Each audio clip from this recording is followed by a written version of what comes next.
everyone, my name is Princess Jane Flores. Today's exploration of philosophy. In this video, we'll be diving into the life and ideas of one of the most influential philosophers in history. Immanuel Kant, born in 1724 in Germany. Kant's groundbreaking works have shaped the way we understand knowledge, morality, and the very nature of reality. His most famous book, Critique of Pure Reason, challenges the way we perceive the world and how we come to know anything at all.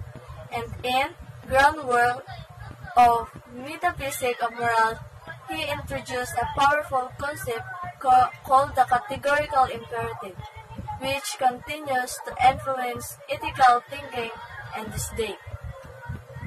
Join me as I explore the key ideas of Immanuel Kant and understand why his work are still so relevant in philosophy today. Let's get started.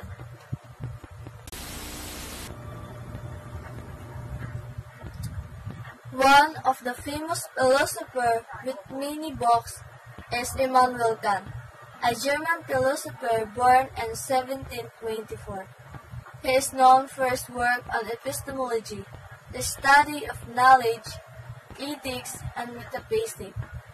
One of his most well-known books is Critique of Pure Reason, published in 1781. In this book, Kant discusses how humans acquire knowledge.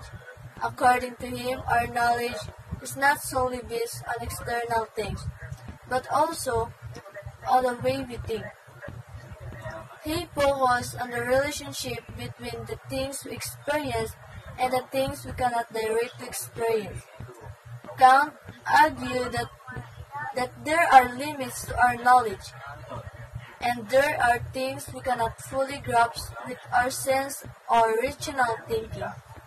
Another significant work of his is Groundwork of the Metaphysics of Morals, in which he introduced the categorical imperative, a principle that says one should act in ways that could be universally applied as a law for everyone. This is a key part of his moral theory. In summary, Immanuel Kant is a philosopher with profound insight into how we understand the world and morality, and his book have become foundational in many studies of philosophy and social sciences.